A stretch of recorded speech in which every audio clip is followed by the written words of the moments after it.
more attracted to a man in my life. I just need you to know that. I don't know, maybe it's because I'm in San Francisco and I just like feel nice and loose. I'm gonna call him the King of New York. He's responsible for some of New York's most lucrative deals. It's none other than Ryan Serhant. I love the idea that you didn't know real estate and then you learned it. Over a decade later, you do the second largest sale in the U.S. history. All right, you're looking at the TV personality, luxury real estate agent Ryan Serhant. New York is a weird beast. We're on a tiny little island and everyone's out to kill each other. I was this close to moving out of New York at the time because I just couldn't make any money. Because when there is crisis, there is opportunity. I decided in that moment that I'm not going to be Ryan of today. I'm super nervous about money, really freaked out about the market. I'm going to change everything. In that moment, I'm starting my own life. Every single person said, "Are you crazy?" Desperate times call for desperate measures. And I'm Ryan Serhant. You need to get your wife out of the closet right now. That's the moment I'm like, a billionaire is going to kill me. So I want everyone to give a very raucous, you guys have a few drinks in you, so there's no excuse. Raucous, loud, San Francisco welcome for the biggest real estate brand in the world, the star of $1 Million Listing, amazing father, husband, entrepreneur, overall badass, my new best friend, and you guys don't, we're wearing the same outfit today and this was not planned. It's true. It's 100% true because we were at a... Can we show everybody actually? So wait, hi guys. Ryan Serhant, everybody, Ryan Serhant. So we basically have the same shoes, and we're wearing the same suit. I think our microphones are too close to each other. We're wearing the same suit. And I've never felt more attracted to a man in my life. I just need you to know that. I don't know, maybe it's because I'm in San Francisco and I just like feel nice and loose. I don't know, but it's great. The best friends for life. Ryan, thank you. You're the man. Ryan Serhant, everybody. What's going on? Oh God, San Francisco. What a trip. What a trip. Thanks for having me. I've been back here in a while. There are people in this room that I met, I think the first time I ever came to San Francisco in 2012. Yeah, thank you for coming back out. It's such a cool city. It's a cool city, such a cool city. With everything, like past the crime and all the terribleness, right? Like everything. Because people say the same thing to me in New York. You know, I see only the bad things because I'm in New York all the time. I see the trash, I see the crime, all the crap, and people are like, "Oh my God, the buildings." I'm like, the buildings? Because you don't pay attention to what you really have. But like you gotta understand, your city is so cool. It is so beautiful. So many people around the world wish that they could live in San Francisco. So just remember that for a second. And for those of you who are not from San Francisco, I'm just sorry, right? I know some of you have traveled. But you know who I am. My name's Ryan Serhant. I'm a real estate broker. I'm based in New York City. Most of you have probably seen an episode or two of $1 Million Listing. It's been on for 10 years. Or follow me on social, or have read the books, or part of the courses, or have seen me speak before, or something. And you know what? Like, I do this because I actually really love it. And I do this because I love meeting new people, right? Like that's, as I found through up markets and down markets, through good times and bad times, the thing that has carried me through every single season has been other people. Like I can bet on myself as much as I want, but it's everyone in this room that's going to prop up everyone in this room. The relationships that are going to be made tonight. Maybe there's one, maybe there's 50 of them, right? You found connections where it's like, "Oh, dude, I didn't know about you. Oh, you've got that listing. Oh, this could happen, will be life-changing because they will set a ripple in time for the rest of all of your careers that'll affect all of us, which I just think is super, super cool. You know, it's nuts. And your market hasn't been affected at all by the tech stock market fallout, right? And you guys are totally good, right? Totally good. I actually am dealing with the San Francisco buyer right now. I was talking about it because we had this dinner last night a little bit. A year ago, like right around today, because I actually sell real estate. I don't know if anyone doesn't know that. I live in New York City. I sell real estate every single day. Everything else I do is bonus, okay? But I sell real estate. That is my primary focus every day. I have agents. I run my own real estate company. So a year ago, a tech guy. Let's just call him a tech bro, right? A tech bro from San Francisco decides that he wants to move to New York City because a lot of tech has moved out of San Francisco and has gone to Miami. That's a 6-7 hour flight, right, against jet streams and all that. So he wants to come to New York and he wants something crazy. He's got a huge house here and he wants a big house in New York City. And who does he call but the greatest real estate broker in the history of the world, and that's me. So I'm like, okay, what do you want? And he describes what he wants. And he's like, well, in San Francisco, I have huge views, but it's also cozy. I have my own gym and my own cinema, and I've got this. I'm like, okay, this is New York, right? That's very, very hard to do. Do you want a townhouse? No, I just want a townhouse. So what do you want? You want a penthouse? Yeah, I want a penthouse. Okay, what you want doesn't exist. It doesn't exist, right? He had like 19 boxes to check. I'm like, always. The people from California, they have all the boxes to check. I'm sorry, no offense, but every buyer I've ever had from California has like a checklist of everything, and they must have it or they'll kill you. I'm like, listen, this is, when I deal with New York buyers, I'm like, you get 2 things. You get 2 things and that's it, okay? That is it. Anyway, so I had to try to find him someplace and went around and and eventually found this building on 78th Street on the Upper East Side.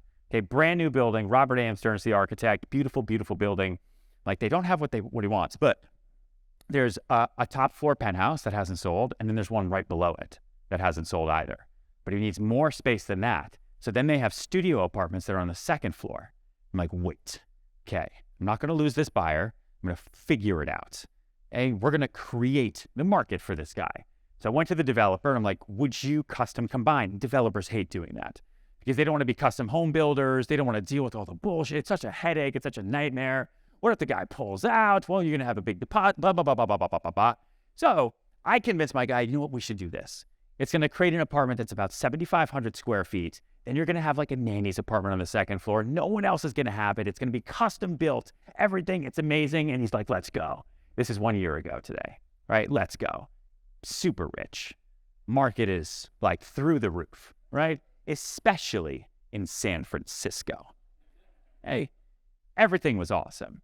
Signs a contract for like $34 million.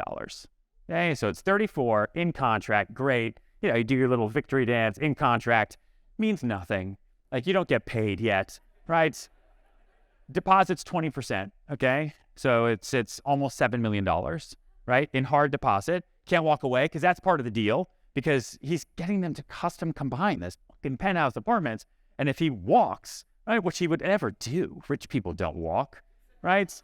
As long, you know, everything's going to be okay. And I told the developer, and I was like, listen, as long as nothing changes and markets are normal and fine, everything's going to be okay. And this was 1 year ago today. Okay? Hindsight is hilarious. So we signed that contract. Everything's great. We start going through the custom combination process. And then April happens. And I get a call from him, and he's like, so how's the market? Market's great. Market's fine. He's like, really? It doesn't look like it's fine. Everyone here wants to die. Like, what do you mean wants to die? What are you talking about? I'm like, looking on, okay, tech stocks making, you know, they're hurting just a little bit. Like, yeah, markets go up, markets go down. 2021 was way too high. Mid-2020 was way too low. We're finding a new normal. It's going to be okay. Okay. Fast forward a month, everything's fine. Everything's fine. Jamie Dimon comes out and says an economic hurricane's coming. You're all going to die. Right? He calls me again. I told you. Now that guy said it too. I'm not buying that penthouse anymore. Like, okay, what do you want to do with your deposit? What do you mean? Did you not read the contract? I don't know, I have to check with my lawyer. How do you people make fucking money over there? Like, I don't understand. Like, these tech people, I don't get it. They're so smart to one level, and then everything else just kind of goes away. Right? It's like they think so much about this, and then all the way over here, they're like, but I don't know what to do. Like, no, you should understand. You sign a contract, yeah, you put 20% down, you're forcing these people to custom combine an entire apartment for you.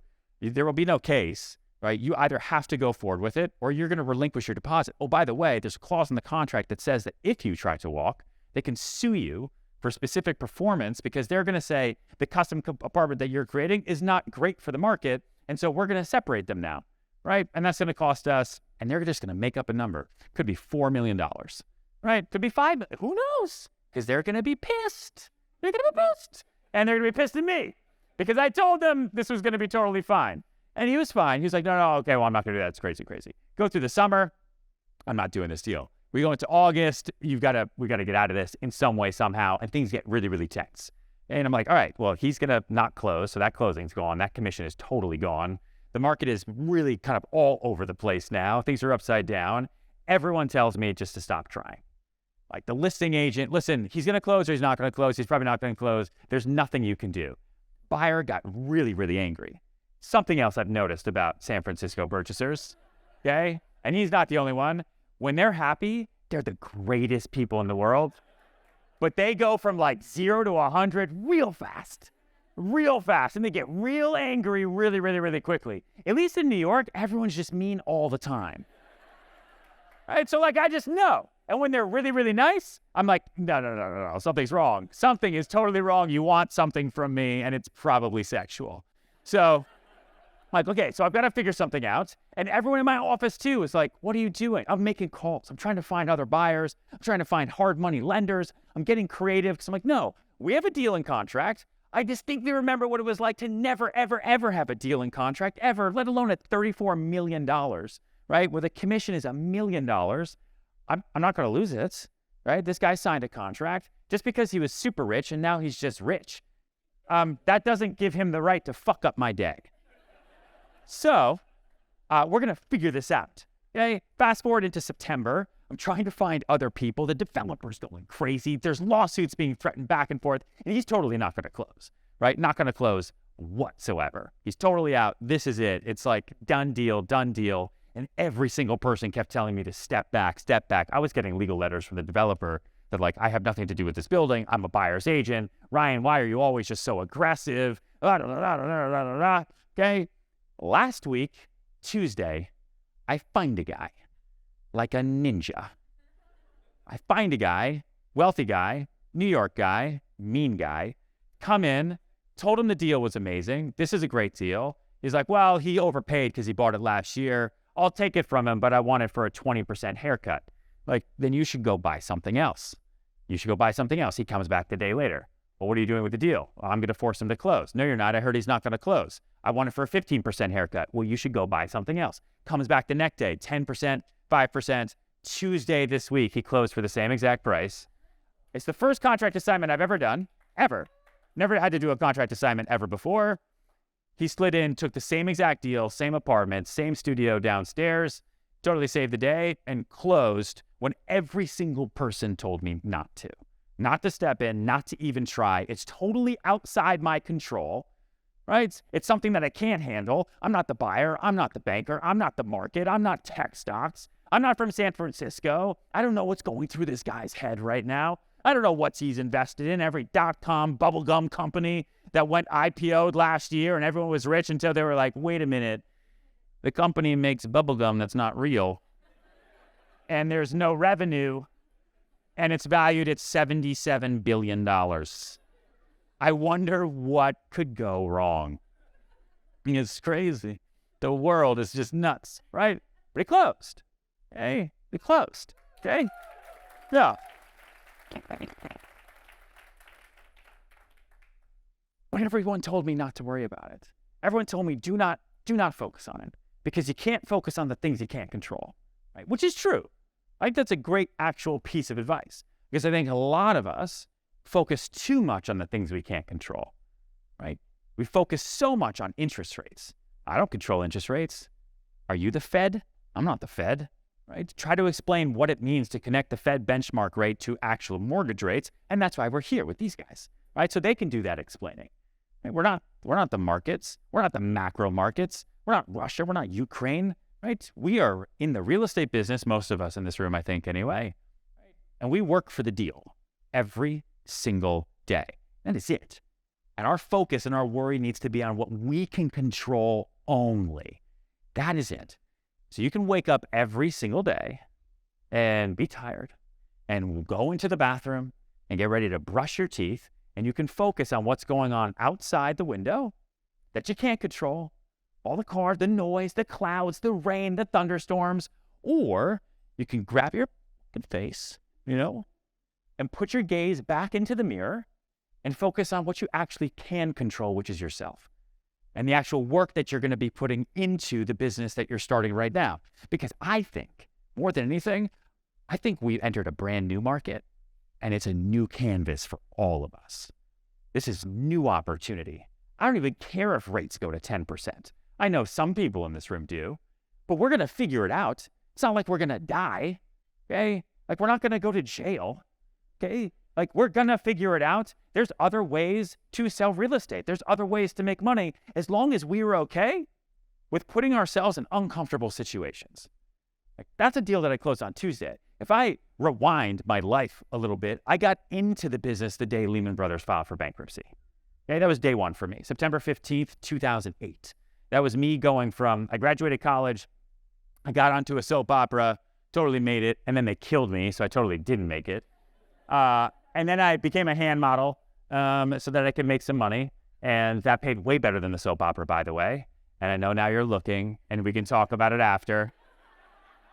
Just FYI, I'm totally open to showing you my hands.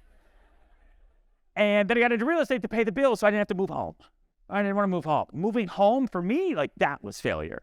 If I had to move back in with my parents, end of the world. I would never come back to New York City. Okay? And one of my first sale clients was actually just like a random phone call, and I was only doing rentals at the time. I got into real estate to pay rent. So in New York, the buildings are like 70% rentals. And so you would meet people on the internet, on Craigslist. Now the way we find love, right?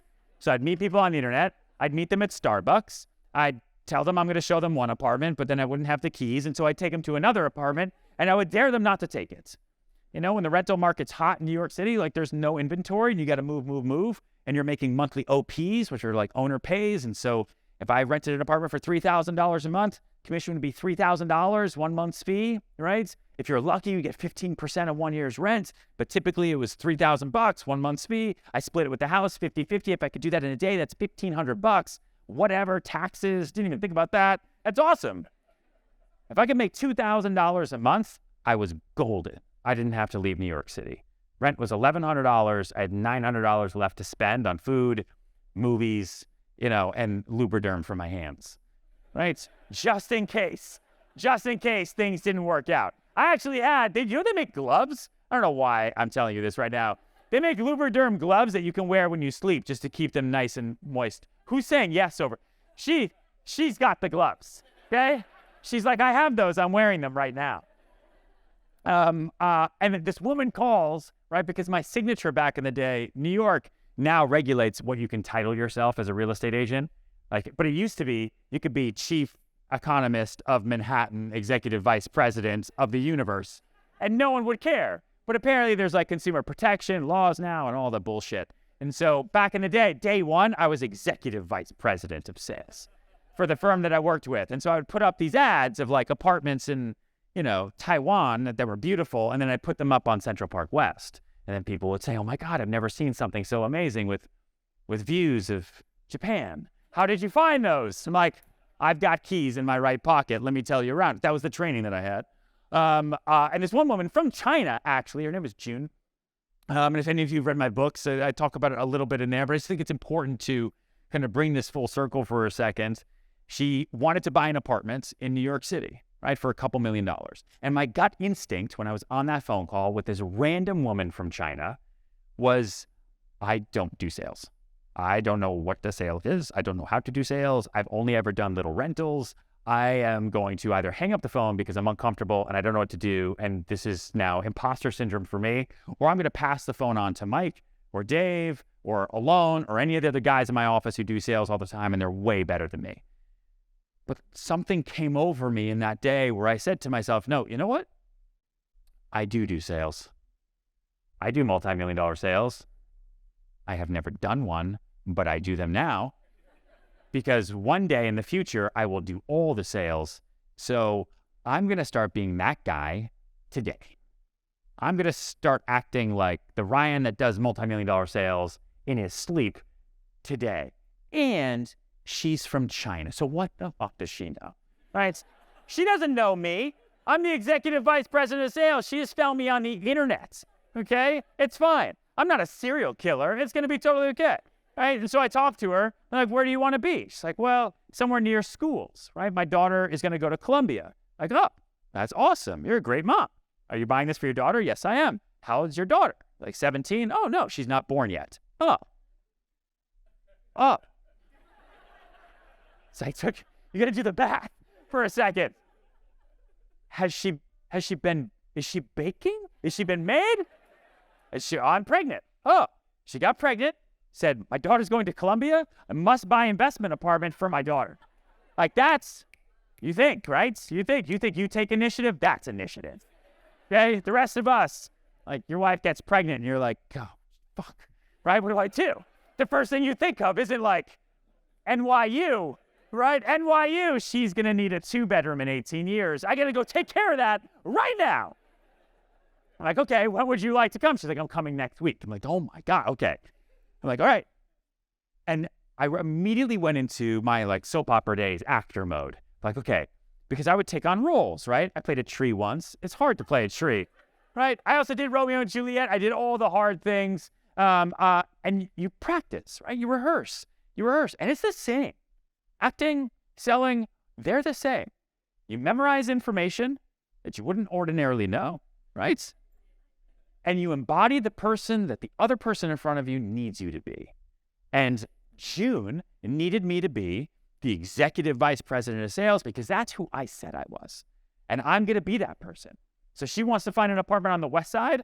I've never even seen a condo on the west side of New York City. This is early 2009. I'm going to go see them because I have this rich mom coming to buy an apartment for an unborn child. And I've got to figure this out because this is insane. And so I just started previewing everything on the Upper West Side, everything up and down Riverside Boulevard, Riverside Drive, West End Avenue, Columbus, Broadway, up and down everywhere. And I started memorizing all the information about every building. I was like, oh, this isn't that hard. And I would listen to the brokers that had been in the business for 20 years on these tours, and they were just regurgitating information that they'd said over and over and over. The good ones had personality.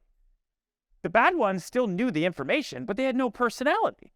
It's like, okay, so I've just got to know my shit, bring personality, and then I will carry confidence through on every showing I have. All right, I've never really spent a lot of time on the West Side, so then I started going to every restaurant, every coffee shop, just in case she would get hungry because she's pregnant and I was nervous, right? And she's coming from China, so she's going to be totally jet lagged, so I have to completely figure this out, right? So I did all of my homework, everything. And it's amazing when you prepare, ready to go, all those nerves completely went away. I went to Macy's. I got myself my first suit. It was good to go. Was not tailored, but it worked, right? And it was the only suit, and it was black, so I didn't have to wash it, okay? I put a car in driver. This is pre-Uber, right? This is pre-Uber. This is pre-iPhone. This is like MapQuest directions printed in my pocket days, right? Where like you fold them up and you look at them in your hands, and you're like, I think I go right. I think I go right. Especially in New York, right? Which is a Dutch city and all the streets go like this, right? Kind of similar to here, kind of, except every road here goes up like this and then down like this and then like this. And so I got the car and the driver and she was there and she showed up by herself and she immediately fell asleep in the car. And then we went into an apartment and she woke up, we walked through, no emotions, got back in the car, immediately fell asleep. Are you hungry? Can I help you? Is this, am I trafficking you? Like, I don't know what's happening. I've never done this before. I'm sorry. I was very much like a sales virgin a little bit. Like I practiced a lot, right?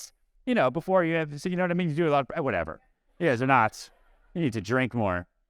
So I practiced a lot. I was ready to go, but I just didn't know because it was my first time. I was like, I don't know. Do you need me to, like, should we talk more? So I think to like warm you up a little bit, and then we're gonna went to this apartment, and then this apartment, and then we went into 80 Riverside Boulevard, apartment 21L, and it was a 2-bedroom for $2.5 million. And she walked in, and she looked at me, and she said, "I like it." I mean, it's the only thing she ever said. I don't even know if she can actually afford it. I'm assuming she could because she was staying at a really, really expensive hotel on Fifth Avenue. And I just looked at the listing agent, and I was like, my client and I will be in touch. Like, because that's what top brokers do. They just look and they just say, I'm going to speak to my client. We're going to be in touch. We're going to be in touch. I'm going to be touching her. We're going to be touching you. We're all just going to be touching each other. That's how this works. I'm just learning as I go. She did have a velour tracksuit on, and I will never forget it. Anyway. And then she went to her hotel room, and I think kind of promptly passed out. And then you're in that waiting game of like, oh, are you going to buy? Like, are you going to make an offer? How does this work? Now, in New York, we don't write contracts, right? Attorneys do that. So you got to get attorneys involved. They handle everything. I just process a negotiation through, at the time, BlackBerry Messenger, or text, or over the phone, or you do it by email. Like, that's a formal offer. I send an offer over email, and I say, this offer is formal, and there's no good faith deposits. There's no signing of anything, and the buyer can walk at any time, and the seller can sell it at any time. There's no escrow period. There's no 3, 7, 10 days. You get a contract. If you want the apartment or the house, you sign it, and you send a deposit. You can have a contract out for a month, a year, or a day, totally up to you, right? But there's no reserving it, right? No. It's New York. Go fuck yourself, right? It's not like what you guys have where you're like, no, I'm going to reserve it with a little bit of money. Here's $50,000. I'm reserving it. I'm reserving it to think about it, right? I'm going to reserve it and think about it for 10 days, even though I was never going to do it in the first place. Please give me my money back, you stupid, stupid real estate agents, right? I've been involved now in deals over here. I know how it works. And I feel the pain just a little bit. I appreciate getting people to sign on and getting that good faith deposit, right? Getting kind of that opening escrow and doing the opening of the escrow, right? New York is a weird beast. It's a weird beast. We're on a tiny little island and everyone's out to kill each other. And then at 2:30 in the morning, she calls me, right? She calls me and she says, let's talk about the apartment. And I was like this close to moving out of New York at the time because I just couldn't make any money. Like, I couldn't get deals closed. Even rental deals were hard. It's 2009. Every client I would have would be excited and then get fired, right? Because there were mass layoffs. You'd have the New York Times that said, do not move, don't buy, we're all going to die, right? Just the way the media will, because media loves negativity, okay? And so with her, it's like, I don't know. If she buys this, I can stay in New York. If she doesn't, I don't know what I'm going to do. Maybe I bartend, maybe I wait tables, maybe I temp, maybe I just do more hand jobs, maybe I go back into soap operas, or do something, right? I don't know. Some of you have been there with me. I know it. Hey, so that guy. So I go and I meet her at the Pierre, right? And I got her a bunch of American food, which I think was like McDonald's and fries and stuff, which she was just obsessed with. And to make that story kind of short, we negotiated the deal. We did it for $2.3 million. And it was my first like large commission check, right? That was over $20,000. I remember getting that check when it eventually closed. And like, I didn't want to give it to the bank because what if they lose it? Right? You're so nervous about the money. Like, this is before direct deposit and commissions coming through in wires. It's like, I don't know what to do. And back at that time, you'd like go up to the ATM and you'd like feed it into the thing. And I was just so terrified. And I remember my dad, like, actually, I think being very like disappointed in how much of like a little bitch I was being.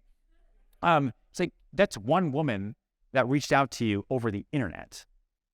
That's the whole world.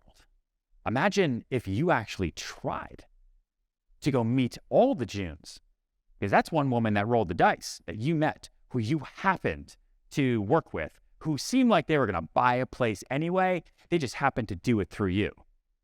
It's like, thanks, Dad. And I'm the greatest broker ever for one day, and you just totally burst my bubble, right?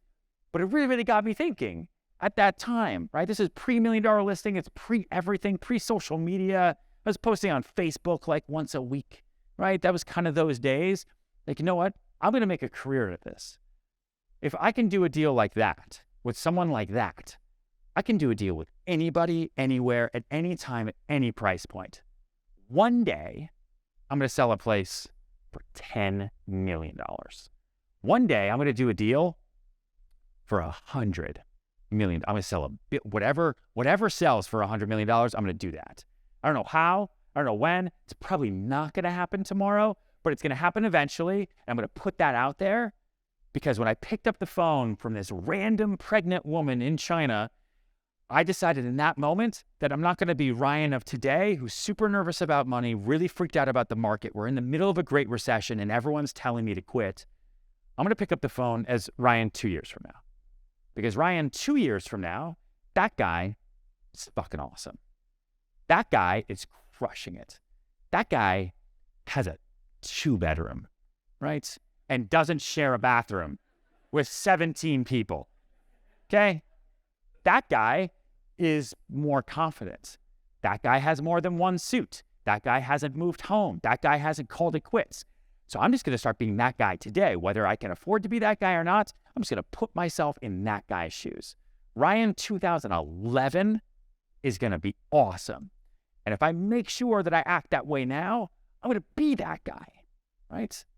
So if you fast forward to today, like I operate the same way. Yeah, the market is shitty right now, kind of. It's not that bad. Things are weird. Rates are up, but rates won't be up forever. Markets go up, markets go down. But we talked about dinner last night. In my mind, I'm already 2030, but 100% I'm operating and talking and carrying myself like it's 2024 today. In my mind, it's already 2024. The presidential election has already happened, already figured it out. We've been through all the midterms. Everyone's stressed out. It's going to be okay. Everything is always okay. Everything always happens the way it's going to happen. And I'm not going to be the one brushing my teeth, looking out the window, freaked out and worried and tearing away my productivity because I could be focused on the person in the mirror because that's the person I can actually care about. That guy moves way faster than anyone else out the mirror in their stupid Teslas, because you have so many of them here, by the way. I swear I went through a couple houses today. Every fucking time I looked out the mirror, it was like, every Uber we got into, it was just, I've only been in a couple Teslas in my life. Like, they're in New York, but we don't really drive in New York. There's not a whole lot of like Tesla Uber drivers in New York City, you know, running around. Like, not even real leather seats. Like, it's just like a plastic car. Nothing's real. I don't understand anything. Everything is just whatever. Anyway, but as I think about that, and I think about being future you, right? And how I operate and how I do deals, there's something that I want to go through kind of in the time that we have. And then Arjun and I are going to sit down and we're going to do a Q&A. I want this to really, really be a really beneficial time for all of us, like he said, to take even one thing away, right? And there's a certain number of growth principles that I focus on right now, that I focused on in 2009, that I focused on in New York after Hurricane Sandy when half of New York was underwater, okay, and we lost all our power, that I focused on after COVID hit. COVID hit, and I blew up my whole life. In that moment, I decided I'm not going to be Ryan Serhant, the real estate agent on a team. I'm not going to do $1 million listing anymore, right? I'm going to change everything. In that moment, I'm starting my own company. I'm going to start my own company. I'm going to go out on my own. And again, every single person said, don't do it. Every single person said, are you crazy? Every brokerage is firing people, laying people off. The biggest companies, the stock market fell 10,000 points. End of the world. Every city was boarded up, right? Here and in New York. It's crime, riots galore. Everything was insane. And I'm like, I'm doing this, right? I'm going to figure this out. No Netflix and chill for me. It was stay in New York City. I'm going to dodge the cops on Canal Street who are like, you know, shelter in place. I'm like, yeah, if you can catch me, okay? Because I've got to get to the office. And I had the whole office building to myself. It was the greatest. I know it's not cool to say, but man, oh man, so I miss COVID sometimes, right? Like how many of us sometimes, like when you're at an event or you're going to that dinner, you're like, dude, do you want to just Zoom it? Like, do you just, because traffic is so bad, like, do you want to just quarantine it a little bit? Could we actually have, and this is not the topic that I want to talk about right now, but it would be awesome if we had an annual, weekly quarantine where it was just like, where it was COVID Remembrance Week. Because COVID was bad, I get it. I lost people. Like, I'm not making light of COVID, I'm not making light of disease, I'm not making light of death whatsoever. But quarantine was great, right? Everyone was just down. It was awesome, right? Everyone's down. So every good thing that you could do, every positive thing, when I started Serhant, my own company, in the middle of New York City, I took an entire building in Soho, right? Tommy Hilfiger's headquarters in Soho. Put my name all over it. no one was like, oh, yeah, right. Everyone was like, dude, new strain? Are you sick? Did you get the second one? Right? Are you okay? Are you okay? The vax hasn't come out yet. Like, everyone was so nervous and worried about my well-being. I was like, no, I'm good. Everyone else is being super quiet, so I'm going to be super loud. When everyone else is nervous about what's going to happen, and there's interviews, watch. I just posted a whole talk that I did at Inman a year ago on stage with a lot of big brokers from Los Angeles, and they were all talking about how the market's going to be amazing forever. Money forever. Everything's great forever. And I got a lot of shit for saying, wait for 1 second. A lot of this money isn't real. A lot of it is stimulus money. The Fed has a major role in this. They're buying $120 billion a week of mortgage-backed security. Do you think maybe this doesn't last forever? Do you think maybe we should look at history from the 1920s and we had the Spanish flu, and then there was the Roaring 20, and then there was 1929? Do you think maybe we should go back and take like 9th grade history like one more time? Do you think maybe? And everyone was like, oh, God, New Yorkers. Right, that guy. And I got a lot of crap for it. I know a lot of my clients were so angry with me. They're like, oh, we saw what you said. You think the market's going to go down? I'm like, well, absolutely. Because markets go up and markets go down. But I can't worry about that. You got to be proactive instead of being reactive. Everyone is reactive. Even healthcare is reactive. Right? You get sick, that's when you fix it. Instead of being proactive, you don't get sick. Right? Proactive versus reactive, and we can do the same thing with our careers. Okay? Do the same thing with our careers. Starting with growth principle, which I live by, number 1, which is you must always be game time ready. Game time ready for whatever's going to happen. The stock market could crash tomorrow. Are you going to stay home? Are you going to cry? Are you going to freak out? What's your contingency plan? How are you going to talk to clients? How are you going to build your team? How are you going to use that opportunity to actually do more? Right? I'm the most excited right now than I've ever been in my career, because last year was really hard. Because if you had a buyer last year, good luck, right? If you had a seller, also kind of good luck, because they could sell it with their dog, okay? Because they could put it on the market on their own, right? And why am I paying you commission? Because I could also go and I'll just sell this to Zillow Offers, because that company is going to be around for 100 years, right? They're not around anymore. I don't know if you guys know. It didn't work out. It didn't work out for them. And it's not going to work out for a lot more companies. All right, so there's going to be a massive reckoning, lots of blood in the water, and it's an amazing opportunity for every single person in this room. Because when there is crisis, there is opportunity. The greatest sales careers, specifically, have been started in times just like this. And I think we're going to have kind of an okay rest of 2022. But 2023, you can either sprint or you can stay back with everybody else and then regret. You can be proactive about your career and how you're going to grow it in a high interest rate, rocky, wild environment, or you can be reactive and just say, oh, I didn't know this was coming. Oh, they're terrible. Oh, can you believe it? Oh my God, everyone's so annoying, right? And those are the conversations that I listen to all the time. So you have to be game time ready. I built a townhouse for 4 years in Brooklyn, in New York City. Okay? I built a townhouse, and it was amazing. It took me forever. I bought it in 2018. I thought it was going to be done right away. I thought I was going to spend a certain amount of money on it. Fast forward 4 years and 100 times the budget, and we finally finished it. Last summer, right? Then it starts to rain in August. Okay? It starts to rain. My wife's in Greek. My family's Greek, so they go to Greece for 3 months out of the year. Actually, we're just in Greece for like the last month. They go, I'm married for like 6 months out of the year.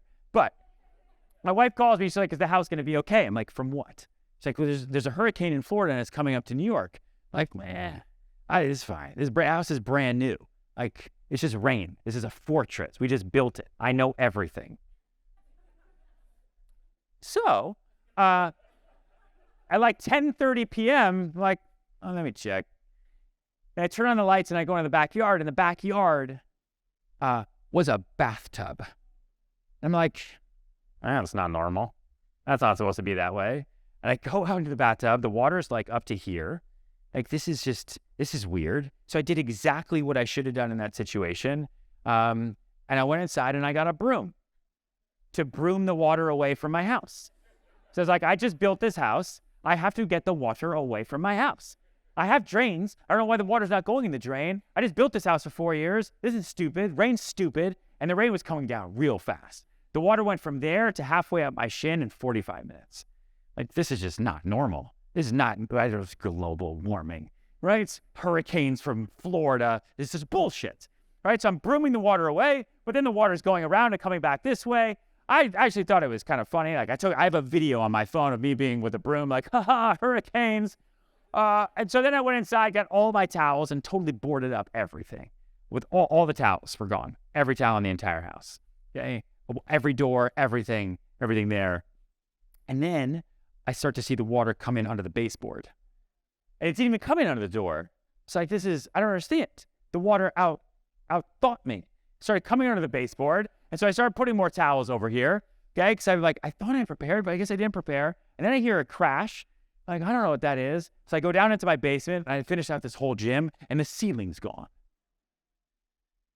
I know. Right. Oh, God. The ceiling's gone, and it's like, it's a waterfall. I have no idea where this water came from. I mean, I get it. It came from the sky. But, like, how did it get into my house? I don't understand.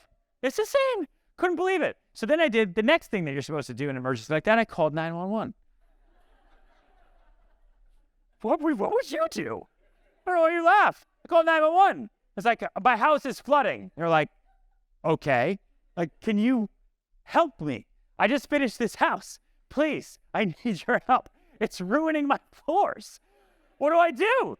They're like, get to higher ground. Like, get to higher ground?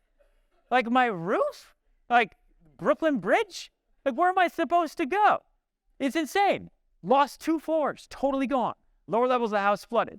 10 days later, another hurricane shows up. Same thing, refloods. Turns out that when we did the renovation, we didn't really check when we did the backyard because I just wanted things to move really quickly. And I just wasn't game time ready, right? It just wasn't ready for mass rainfall. I had no idea. And it could have happened because it happened before. We had Hurricane Sandy, right? The city got nailed. Things happen. You have earthquakes here, forest fires, right? I was just not ready. And it really, really made me think about my career that way. So if there's going to be another COVID, or there's going to be a stock market rout, or tech stocks are going to flatline, or the market's going to go up, I'm going to be so ready, so game time ready for whatever's going to happen that I'm going to outpace everybody. Now, I have 17 drains. Okay? I have drains on drains on drains on drains. I redid the entire back and the entire front. You can come to my house. I dare you to try not to step on a drain. I have all the drains, and they're all pointed into other people's houses now.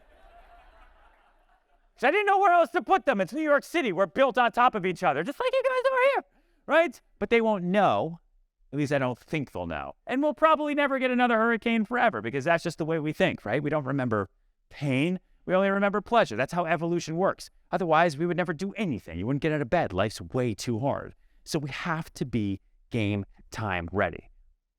Also, have to create what you need. Okay, so when I started Serhant, I started my own company. The biggest issue I knew I was going to have it wasn't just like I was going to be able to do deals. I'm always going to be able to sell real estate. I'm going to be able to hire agents. Life's going to be okay, but I want to do big deals. I want to do luxury deals. I want to do 10 million plus. Okay, for us in New York, 10 million plus, that's where I want to be. No one is going to give a $20 million deal or listing to a brand new company. I don't care if it's me or anybody else. There's too much uncertainty. Brokerage brands are important. People want to feel like they're working with something much bigger than just one person. So the way I figured that out was, okay, I'm going to create what I need to succeed. So I'm going to develop a high net worth department. I'm just going to create it. And I called it Signature. You can go to serhant.com, go to Signature. It's different branding. It looks different. And it's only 10 million plus. It's a high net worth division. When someone calls the office looking for our Signature department, we all literally do 360s, pick up the phone and say, you've reached Signature. It's the same thing we would have done otherwise, but marketing is real. Okay? Marketing is real. One of the first clients I got when we started the company at the end of 2020 was a concierge company, actually, that reached out and said, we just read the article because we were like the front page of the Wall Street Journal because I was crazy. Because we started a company in COVID and that was stupid and no one should do it. So the Wall Street Journal wrote about stupid American guy from $1 Million Listing starts company and does a lot of social media dances. Also has high net worth signature department. Boom. So they call and they say, we have a client that wants to rent. Like, rent? I guess I do rentals now. I've started my own company. I do anything. So I'm going to do rentals. So I'm going to do rentals. Where do you want to rent? Upper East Side. Okay, great. What's the budget? Really no budget. $20,000, $50,000 a month. Just want something specific. Okay, so I guess I'll do that, right? I've overhead now. I have payroll now. I have insurance. I've got benefits I've got to pay out to people. Like, I didn't start my own company to make money, right? Like, that's for sure. Okay? Everything costs 900 times what you think it's going to cost. So I now do rentals on the Upper East Side. Yes, and, right? That's another acting thing you learn. Yes, and I'm going to figure it out. So I go up and I meet this guy and we start looking around in the Upper East Side to like look at high expensive rentals. I'm like, why are you going to rent something? You're the only person looking to rent something right now. It's the end of 2020. Okay, New York City is shut down. No one's in the office. Like, well, I just need a place. Okay, create what I need. I need someone to buy something. I'll do a rental. I need someone to buy something. If you can afford something for $50,000 a month, you can afford to buy something. New York is bloody. I just sold an apartment where the seller was in it for 35. We sold it for 16. So it's like, New York's on sale. You should buy something. Well, I don't know if I want to be in New York permanently. Then why are we looking for you to spend $600,000 a year to rent something? All my clients are going to Florida, right? Leaving, going to Florida, low taxes, going to Texas, etc. So I'm like, why not look at Florida? Okay, do you do Florida? Yes. Yes, I do. Yes, I do. Just like I told June. June from China, right? Do you do sales? I am the executive vice president of sales. Yes, I am. I'm going to figure this out. Yes, and, right? Okay, send me some things in Florida. I'm going to figure out how to do that. I'm going to do that right now. I'm going to get in touch with our signature marketing department and research, and I'm going to send you listings that are in Florida. Where would you like to be? Well, Miami, Palm Beach. Those are the only two places I know in Florida. So great. Okay? You're not going to go to Tampa. No offense to Tampa. Okay? But Miami, Palm Beach, this is going to be awesome. So I put listings together and I sent it to him across all price points. Right? There was just like 5 million, 50 million over here. And he selected a couple, decided he didn't want to be in Miami, talked to his wife, said, let's go down and take a look at a few places in Palm Beach. Maybe that makes sense for us. Right? And there's a couple things he wanted to see that were like between $20 and $50 million. It's like, great. Okay? He's like, you do Florida, right? Yes, I do. 100% I do. Okay? We would like to go down and see these places in Palm Beach. When do you want to go? Tomorrow. Tomorrow. Great. Okay. That night, I memorized everything about Palm Beach I could. The same way I did with June back in 2009. Desperate times call for desperate measures. Every street, every comp, every block. Every school, every restaurant. Who's the mayor? Who's the mayor of the town? How does Palm Beach even work? Where the fuck is Mar-a-Lago? Do you want to be by there? Do you not want to be by there? What is a flyover zone? I had no idea because the airplanes fly so low and they fly overhead, so there's certain places. What's the difference between Palm Beach Island, Seminole, West Palm Beach? Where do people want to be? To learn it all, just in case there's downtime in that car and I have to answer questions. I do Palm Beach. Right? I'm basically the king. Met him there. We took different planes.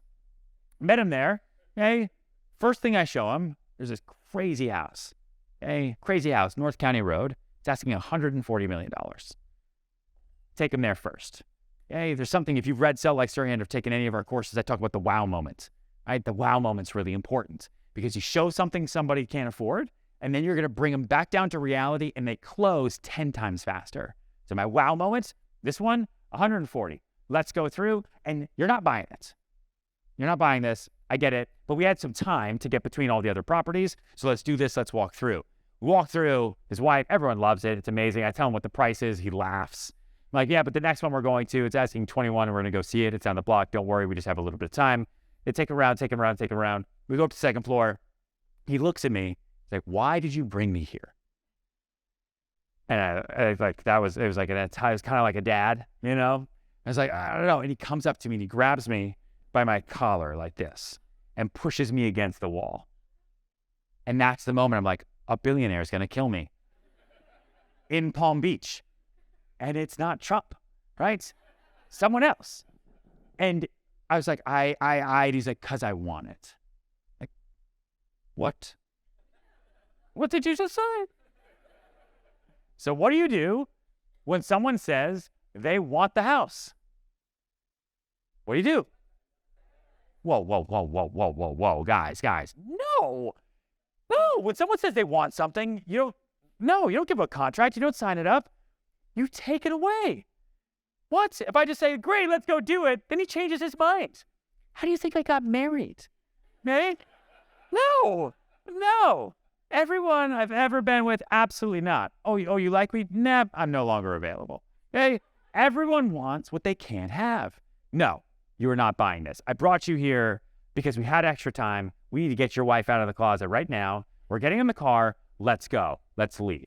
We go to the next house, asking $21 million. He walks in, nearly vomits. Walks back out, had never seen anything more gross in his entire life. Gets in the car, we go to the next place. It was like under 40 or something like that. Walks in, walks out, he's like atrocious. We go to the next place that I thought was going to be the one. I was like, oh my God, he's calculating everything. It's $53 million. Won't even get out of the car. So now it's embarrassing because now I'm like, they set up all these appointments. I hate that. Oh God. And they're sitting all the way in the back of the Escalade because again, this was pre-vaccine, early 2021. So they like removed the seats because back then COVID could jump through the air and kill you. Remember, right? When COVID was real. You guys had COVID here. Right? In the South, there was no COVID. And so I'm like, okay, we don't have to go in. They're like, yeah, just go get us the first house. The first house. The one asking 140. Yes. Okay. What do you think we should offer? Let me check the comps. I don't know. You do Florida, right? Yes, I do. 118. 118. I'm going to check with Signature. Back my marketing department back in New York City, and I think the prices should be 118. Okay, go get it done. Great. So now in Florida, like most of the country, you actually have to write an offer. This is not like in New York, right? In New York, my offer is by carrier pigeon, right? There's no law. There's no rules, okay? Obviously. So here I got to figure out how to do it. So I'm like signing this offer for $118 million because he doesn't want to do it. He's from New York too. He's like, no, that's stupid. No, you just do it. You figure it out. Yes, I will. I got it. Okay, great. The other side comes back to us, says it's got to be 130 something. So I tell him it's got to be 130 something. He's like, just get it done by 5 o'clock. I'm like, what price? What should I have? 132? Does that sound right? Yeah, just get it done. I don't care. Okay, great. And by 5 p.m. that Friday, we were in contract. Then we go across the street. We knock on the house across the street, not on the market for sale because we need a house for staff. Okay, staff. Again, this started as a rental. I just started my company. Staff, great. How much is this house worth? I don't know. $5 million? It's falling over. I asked the lady. She's like 90. She's like, no, I'm going to die here. I'm like, when? Sure, no. I got to get this done. Or no, maybe you could like help me a little bit. And he's like, well, to ask her how much it's going to take to leave. How much is it going to take her to leave? Okay, lady. She was actually, if you look it up, this is all real. It's all in the news. She was actually one of the women that escaped like the Manson murders, right? So this woman had lived a life, and I told him that. And then she was like, I don't know, $15 million. Closed 1 week later, right? Create what you need. I want it to be known as I do the biggest deals. I just started my own company. I'm not a lunatic. I did this on purpose for me in the future. Okay? Another Wall Street Journal article. Then, all of a sudden, now I'm doing all these deals in Florida because now people start reaching out to me. All these New Yorkers that are trying to escape. Hey, you do Florida? $33 million penthouse deal at Arte Surfside. Never even been to Surfside. $40 million on the beach, North Palm Beach, right next to where Larry Ellison had just bought. Set a record doing that one too. $50 million on the Bay. Hadn't even been on the Bay. But I told everybody, I'm the greatest real estate broker in the history of the world. This is what I do. and I would memorize and learn everything every single day. You give me 24 hours, I will know San Francisco like the back of my hand because it's not that hard, right? Just like Dallas, just like Chicago. That's not a threat. I'm just saying every single person in this room, you want to do $10 million deals, put yourself in $10 million situations. You want to do $20 million sales, put yourself in $20 million locations. Stop walking your dog around other people who have the same amount of money as you where they walk their dogs. Go to the other block, walk your dog over there. Go out of your way, go to the dry cleaner where all of those people send their dry cleaning. Be in wealthy locations if you want to do luxury deals. Otherwise, you're not allowed to complain to create what you need, okay? Growth mindset number 3 is you must master follow-up, okay? You must master follow-up. I met a guy in 2012 looking for places from $1 to $2 million on the Upper East Side. Hey, $1 to $2 million. I knew he was rich because he had a Range Rover. And now everyone has Range Rovers, so whatever. But back then, that was a nice car. Still nice, not a Tesla. And it's like, okay, you're going on my VIP list. He's still on my phone to this day as VIP rich Range Rover. I remember getting in that Range Rover and just being like, I'd never been in one before. So I was like, wow, this is the coolest thing ever. And showed him a bunch of places and he totally ghosted me. Like everybody. He just ghosted me, stopped responding, but it didn't stop me from following up because he has a Range Rover. I'm going to follow up with you until you buy or die. I have nothing to lose, right? I'm just going to continue to follow up. And I followed up with him every other week, right? That was in 2012. Fast forward 5 years, 2017. Every other week we do follow-up. And it's not, hey, you alive? Hey, want to buy? It's right. It's always follow up with value. New listings, new closings, market info, nothing on the market this week, be in touch. If he absolutely didn't want to hear from me, after a certain amount of time, he would say, please stop, right? Or the emails would bounce. Or he'd write back and say, I bought something else. But he never did. So he's either deleting every single email I sent for 5 years, or it's all going to spam, in which case maybe he'll see it eventually, or maybe he won't. And guess what? Email's free.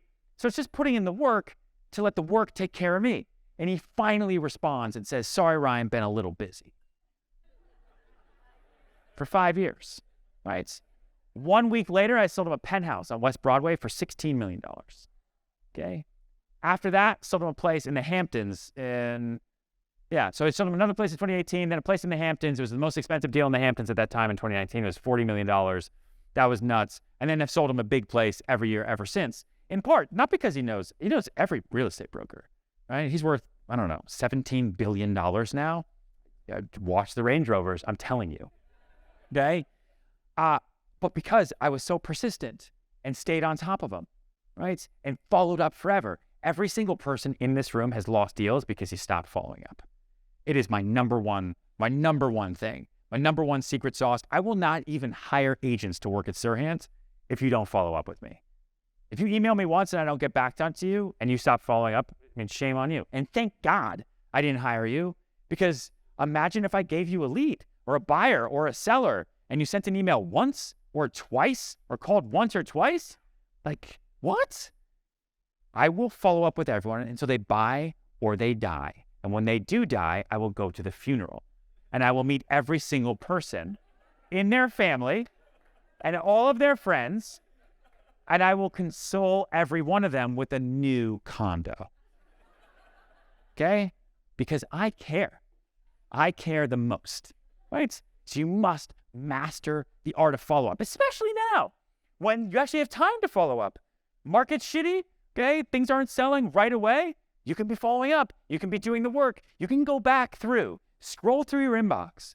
Every email you've sent this year, who didn't respond? There's money in there. I have a folder that I created in Outlook called No Reply. It is my secret sauce. You can now steal it. Have your team create it. Every email I send that someone doesn't reply to goes into that folder. I go through it every single Sunday. The people that work for me hate it, okay? Because I will find you, okay? And I follow up with everybody because people forget. They get busy. They're not thinking about real estate when I'm thinking about it, which is all day, every day, okay? Really, really, really, really, really important. Growth mindset number 4 is you got to branch out. There's other things you can do. If you were doing single family deals left and right, doing things with end users, pregnant people, life happens. Right now, we were just talking about this at dinner last night. Focus on investors. Who doesn't care about interest rates? Cash buyers, right? Who likes good deals? Cash buyers. Who's been waiting for the market to fall? Cash buyers. That phone call is, hey, it happened. It happened. It's here. It's exactly what you wanted. Let's go. And here's an opportunity. Here's a listing that was on the market last year. It didn't sell. They turned down X. They'll take Y. I think they'll take a little bit lower. Also, there's a multifamily over here that's about to go in default. Every single week, you're going to start sending out an email now to your entire database, right? That is recession power. Okay? This is the recession market. This is the time for deals. And you're going to get people excited about the blood in the water until it goes away. And then that weekly email is going to change. And it's going to be new listings that come to market because you're going to have access to them first because you built the biggest network of other real estate agents. The agency business is the strongest business there is because we all need each other, right? Which is kind of my final point, which is people equal profits, right? The power of people, the power of networking, the power of being able to work with everybody here. I'm not here because you brought me. I mean, I am here. Thank you, Arjun. All right. But someone in this room is going to do a deal with me in the next 6 months.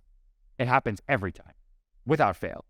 My email is ryan@serhant.com. It is super simple. First name and last name. Someone in here has a client for New York or Florida or another market, or I have somebody for San Francisco. Like, we are going to do deals together, and now we're all best friends. That's just how this works. And then there's going to be deals that happen in this room because of tonight that never would have happened because of tonight, right? It's super, super, super wild how that happens. It's super, super crazy.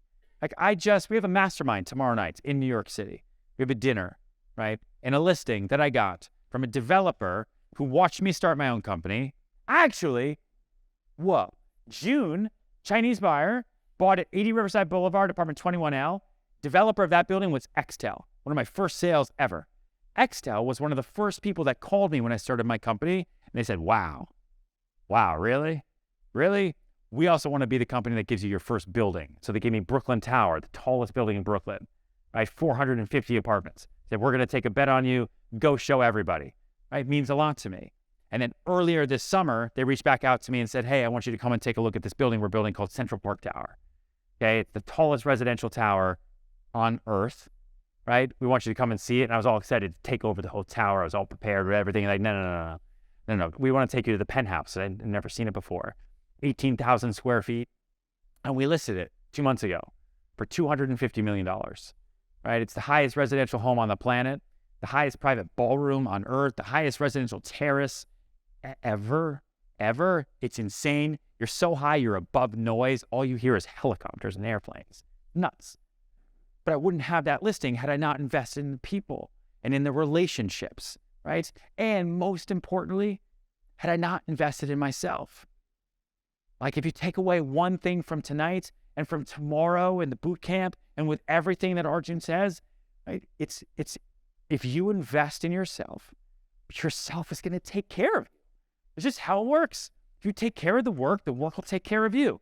And you can either be the person that looks outside the window at all the noise and all the crap and rates and the negativity and oh my God, or you can shut the fucking window, close the blinds, and pay attention to the person in the mirror, because that's the person who's going to get shit done.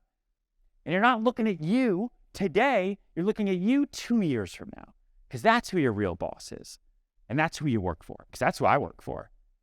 The person I am today is over. Like, tonight, I'm going to get on an airplane, I'm going to sleep, I'm going to wake up in New York City, go to work, run around. Tomorrow's already done. Friday's done. Saturday, I'm in Orlando. Sunday, I'm back. The rest of this year is done. Next year's spoken for. I think it's going to be great. It better be great, because a year ago I said it was going to be great, and that's the guy I work for. So take care of future you. Project yourself 2 years in the future. This market isn't bad. This market is opportunity. So let's fucking crush it together, right?